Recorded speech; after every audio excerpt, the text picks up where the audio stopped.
அனைவருக்கும் வணக்கம். கன்னிராசினியர்களுக்கு நிகழ இருக்கும் பிப்ரவரி மாதம் குரு பகவான் பலத்துடன் வக்ர நிவர்த்தி பெறுகிறார். இதன் காரணமாக திடீர் கோடீஸ்வர யோகம் ஏற்பட இருக்கு. இதை யாராலும் தடுக்க இயலாது. அந்த வகையில் கன்னிராசி நேயர்களுக்கு என்ன மாதிரியான நன்மைகள் எல்லாம் ஏற்பட இருக்கு, கிரக நிலைகளின் ரீதியாக அமையிருக்கும் சாதகங்கள் என்ன, பாதகங்கள் என்ன, மேலும் என்ன மாதிரியான முன்னேற்றங்கள் எல்லாம் உங்களுடைய வாழ்வில் ஏற்பட இருக்கு, குறிப்பா இத்தருணங்கள்ல கிரகங்களுடைய சஞ்சார நிலைகள் என்ன என்று பார்க்கும் போது, குரு பகவான் இவ்வளவு நாட்களாக ரிஷபராசியில் வக்ரம் பெற்று சஞ்சரித்தார். அவர் தற்போது வக்ர நிவர்த்தி பெறுகிறாருங்க. இதன் காரணமாக கன்னிராசினியர்களுடைய வாழ்வில் குடும்ப சூழ்நிலை ரீதியாக உத்தியோகம், தொழில், வியாபாரம், கலைத்துறை, அரசியல் துறை, மாணவ மாணவிகள், விவசாய துறையினர், பெண்மணிகள் என அனைவருக்குமே என்ன மாதிரியான நன்மைகள் எல்லாம் ஏற்பட இருக்கு என்பது குறித்தான முழுமையான பதிவு தான் இந்த வீடியோல நம்ம விரிவா பார்க்க போகிறோம். அந்த வகையில் இந்த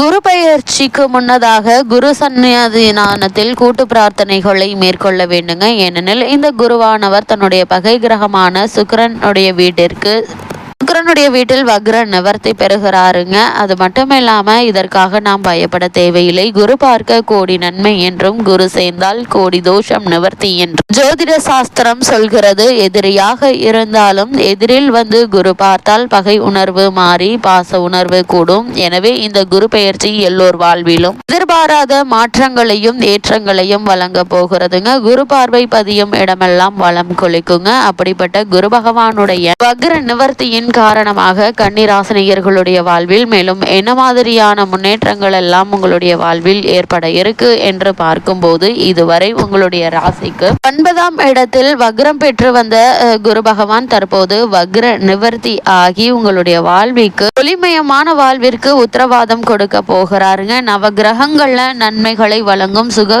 கிரகமாக திகழக்கூடியவர் குரு பகவான். உங்களுடைய ராசிக்கு 4, 7 ஆகிய இடங்களுக்கு அதிபதியான அவர் 9ஆம் இடமான பாக்கியஸ்தானத்தில் வக்ர நிவர்த்தி பெறுகிறாருங்க. இதனால் 9இல் குரு வந்தால் பொன் பொருளின் சேர்க்கை ஏற்படும் என்பது ஜோதிட நியதி. வசதி வாய்ப்புகள் அதிகரிக்குங்க. தடைபட்ட திருமணம் நடைந்தேறக்கூடிய ஒரு தருணமாகவும் இத்தருணம் இருக்குதுங்க. அதே போல் புத்திர பேரு வாய்க்குங்க. தொழிலில் இருந்த தொல்லைகள் அகலுங்க. உத்தியோகத்தில் மேலதிகாரிகளுடைய ஆதரவோடு மிகச்சிறந்த பலன்கள் கிடைக்கக்கூடிய ஒரு தருணமா தான் இத்தருணம் அமைஞ்சிருக்குதுங்க. இல்லத்தில் சுபகாரியங்கள் அடுத்தடுத்து நடைபெறுங்க.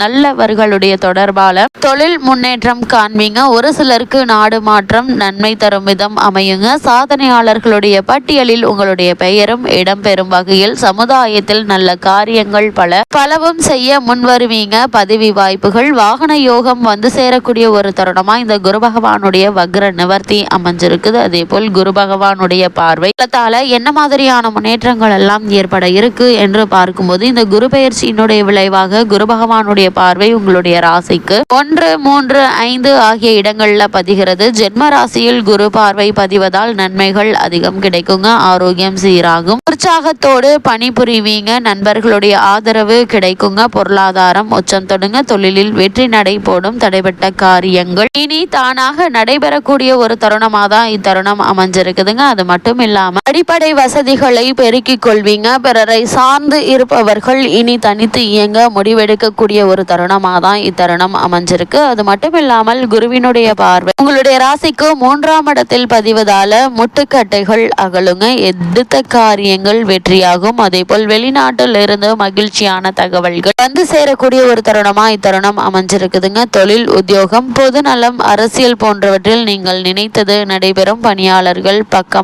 பணியாளர்கள் உங்களுக்கு பக்கபலமாக இருப்பாங்க. கடன் சுமை குறைய புதிய யுக்திகளை கையாள்வீங்க. வழக்குகள் இருந்துச்சு அப்படின்னா அந்த வழக்குகள்ல சாதகமான தீர்ப்பை நீங்க எதிர்பார்க்கலாம். உடன்பிறப்புகளுடைய இல்லங்கள்ல நடைபெறும் சுப காரியங்களை முன்னின்று நடத்தி வைப்பீங்க. பூர்வீக சொத்துக்கள்ல இருந்த பிரச்சனை அகலுங்க. அதே போல் உங்களுடைய ராசிக்கு 5ஆம் இடத்தை குரு பார்ப்பதால் இடம், பூமி பிரச்சனை தீர்ந்து பாக பிரிவினை சுமூகமாகுங்க. பிள்ளைகளுடைய முன்னேற்றம் சிறப்பாக இருக்குங்க. அவர்களுக்கு படிப்புக்கேற்ற வேலை கிடைத்து வருமானம் வந்து சேரும். திருமண வயதை அடைந்த பெண்மணிகளுக்கு திருமணம் கை கொடுங்க. உத்தியோகத்தில் உள்ளவர்களுக்கு பொறுப்பான பதவி கிடைக்கக்கூடிய ஒரு தருணமாக தான் இத்தருணம் அமைஞ்சிருக்குது என்பதை கிரகநிலைகள் மீண்டும் மீண்டும் உங்களுக்கு அறிவுறுத்து. அது மட்டும் இல்லாமல் கன்னிராசினியர்களை பொறுத்த வரைக்கும் இவ்வளவு நாட்களாக குரு பகவான் வக்ர காலத்தில் இருந்த போது எதிர்பார்ப்புகள் நிறைவேறி இருக்கும், கல்யாண தடை அகன்றிருக்கும், கட்டிடம் கட்டும் பணியில் இருந்த தொய்வு நீங்க, அதே போல் பொது வாழ்வில் இருப்பவர்கள் இழந்த பதவியை மீண்டும் பெற்றிருப்பீங்க, புனித பயணங்கள் அதிகரித்திருக்கும், தொழில் வளர்ச்சியில் மாற்று இனத்தவர்களுடைய பங்களிப்பு இருந்திருக்கும், பணிபுரியும் இடத்தில் மேலதிகாரிகளுக்கு நெருக்கமாகி வேண்டிய சலுகைகளை பெறுவீங்க, பிறருக்கு பொறுப்பு சொல்லி வாங்கி கொடுத்த